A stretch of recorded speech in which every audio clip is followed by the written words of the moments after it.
حضرت واصف علیہ واسف رحمۃ اللہ فرماتے ہیں کہ ایک حدیث شریف ہے کہ ایک ایسا وقت آئے گا کہ اولادیں اور ماں باپ انسان کو ہلاک کر دیں گے۔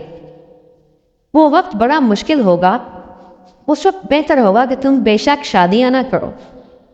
صحابہ کرام نے عرض کی، یا رسول اللہ صلی اللہ علیہ وآلہ وسلم، وہ کیسا زمانہ ہوگا کہ اولاد اور ماں باپ انسان کو ہلاک کریں؟ وہ تو کبھی ہلاک نہیں کرتے۔ آپ صلی اللہ علیہ وآلہ وسلم نے فرمایا، بات یہ ہے کہ اولاد باپ سے وہ تقاضا کرے گی جو اس کی استعداد میں نہ ہو، ماں باپ اس سے وہ تقاضا کریں گے جو اس کی دسترس میں نہ ہو۔ اس کو غریب ہونے پر غیرت دلائیں گے اور وہ غیرت کے لیے اپنے آپ کو امیر کرنے کے لیے ایمان بیچنے پر مجبور ہو جائے گا۔ یعنی حرام کی کمائی آپ لا کے میز پہ رکھتے ہیں اور اولاد سے کہتے ہیں بسم اللہ کرو، کھاؤ، تو وہ کیا بسم اللہ کریں گے؟ تو وہ تو انا للہ والی کمائی ہے، یعنی کہ ناجائز کمائی۔ تو اولاد کیا کھانا کھائے، کیونکہ وہ کھانا ہی ناپاک ہے۔ اس طرح اولاد ہلاک کر دیتی ہے، ماں باپ ہلاک کر دیتے ہیں۔ دنیا آپ کو ہلاک کر دے گی کہ آپ کی غلط چیز کی تعریف کر دے گی، پھر آپ کے ساتھ وہی ہوگا جو ایک کوے کے ساتھ ہوا تھا، جس کے منہ میں لقمہ تھا اور لومڑی نے اسے کہا کہ تم اچھا گاتے ہو۔ کوا گانے لگا تو لقمہ گر گیا۔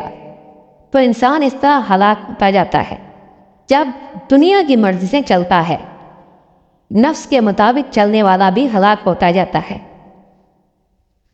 ایک دفعہ ایک آدمی کو اطلاع ملی کہ جنگل میں کوئی ڈاکو ہے، وہ مسافروں سے مال چھین دیتا ہے اور اس نے بڑا پریشان کیا ہوا ہے۔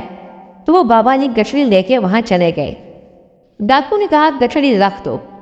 بابا جی نے کہا کہ تو اس گٹھڑی کو کیا کرے گا؟ ڈاکو نے کہا کہ میں جا کے بچوں کو دیتا ہوں، ہم کھاتے پیتے ہیں۔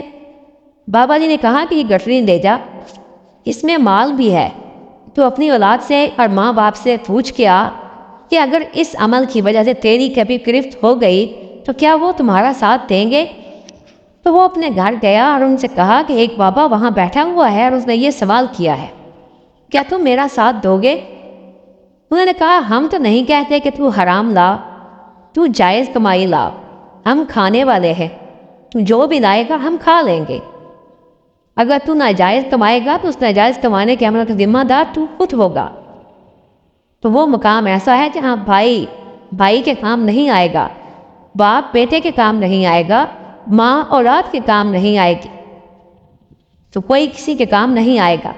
اللہ کریم فرمائے گا کہ تیری ایک نیکی کم ہو گئی ہے، جا لے کے آ اپنے حلقہ احباب سے۔ تو وہ حلقہ احباب کے پاس جائے گا اور ان سے کہے گا کہ میری ایک آدھ نیکی شارٹ ہے، تمہارے پاس تو بجٹ کی فراوانی ہے، ایک نیکی دے دو۔ تو وہ کہیں گے کہ وہ دنیا کا کاروبار تھا جب ہم تمہاری مدد کرتے تھے، یہاں تو کسی چیز کی گنجائش نہیں ہے۔ وَلَا تَزِرُ وَازِرَةٌ وِزْرَ أُخْرَىٰ، کوئی کسی کا بوجھ نہیں اٹھائے گا، یہ حکم ہی نہیں ہے۔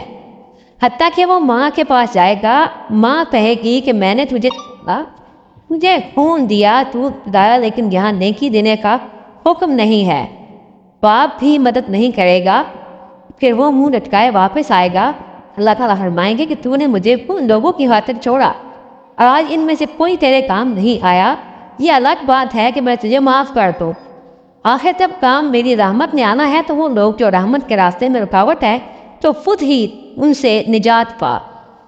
تو یہ دنیا والے کام نہیں آئیں گے، نہ تمہارا مال کام آئے گا، نہ تمہاری اولادیں کام آئیں گی، نہ حلقہ احباب کام آئے گا۔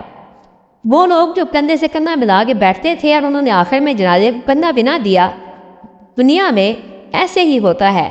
جن کی خاطر آپ نے ایمان بیچا انہوں نے بھی ساتھ نہیں دینا، تو کوئی ساتھ نہیں دے گا، وہاں پر تیری تنہائی ہوگی اور تو اکیلا ہوگا، اور پھر تیری جواب دہی ہوگی لمن الملک اليوم للہ الواحد القہار، کہ آج کے دن کا کوئی بادشاہ ہے سوائے اللہ کے جو قہار ہے۔ یہاں پر اللہ نے اپنے نام کے ساتھ قہار کہا ہے، تو وہاں اکیلے اللہ کی بادشاہی ہے۔ آپ حساب بنتا تو اپنے اعمال کو دنیا کے حساب سے چلانے والا مایوس ضرور ہوگا۔